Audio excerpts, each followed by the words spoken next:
when they arrived, they must have wondered where they were coming to, as we already know.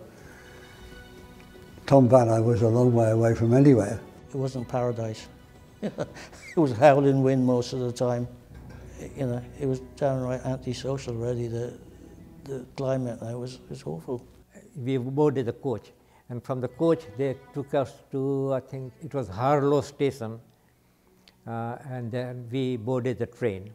The poor things, when they came off the train and from off the buses that had brought them from London, they were very bedraggled and very tired and frightened. I would put some of them were frightened as to wonder where they landed. There were quite a few volunteers, local people, they had come to help. I remember it was quite a sad sight, people coming off trains, people improperly dressed, that nobody was like, it wasn't like actually going to a fashion show, people they were heartbroken. I think if you had a heart at all, you wanted to do something after seeing them all coming off the train, the little children, the parents trying to pull them along and getting off in the dark, and it's cold. It was raining. It was raining. It was September, but we can have some wonderful weather in September, but it really was. That night wasn't. Cold and miserable, and it rained as well, and of course into a dark station. They took us from railway station to the camp. We were taken in a hall and everybody's name were registered, and then we were allocated the rooms. And the fact the soldiers were there was just that really, I'm sure, would finish me off. A lot of them was happy to be safe, because they didn't know in Uganda what was going to happen next. I mean, if you look at the whole newsreel, and they knew they were going to be shot or attacked or what. So they were secure here, and they had hope because there was people helping them, and they knew sooner or later they'd go somewhere.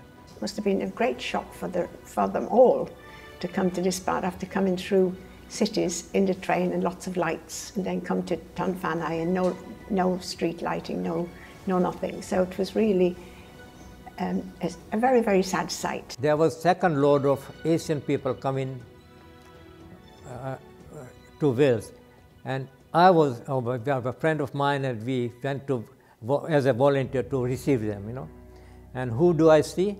But one of my best friend getting off that train, And I tell you what, that was the biggest joyous moment in my life, when I saw him, we hugged.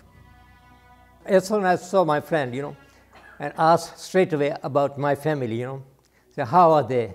What are they doing? Is everything okay in Uganda? He reassured me that everything was all right,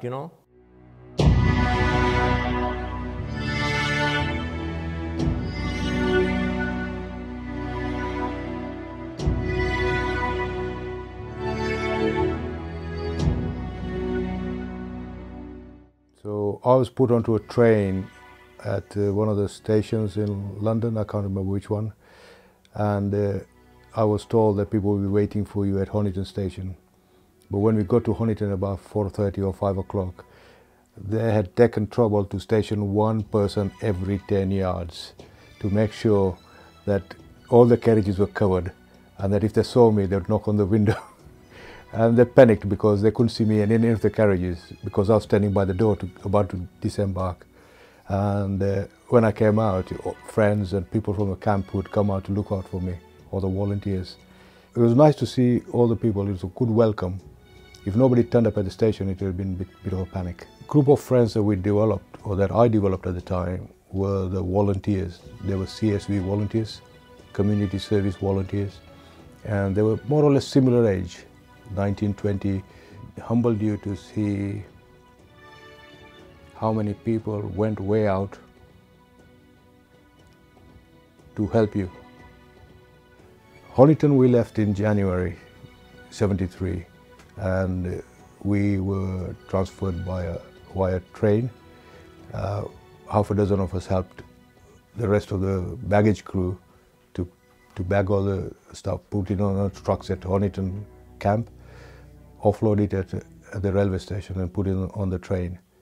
And the journey itself I remember very well, because there was all the food and drinks, etc. on the train, and apart from a few girls who joined us, 8 or 9 of us volunteers, and some other CSV volunteers who traveled with us, we were ferrying food up and down, and obviously once we got to Market Raisin, they had volunteers there to offload stuff for us. This is in Lincolnshire where we got transferred to. So on behalf of all the Ugandan Asians is thank you.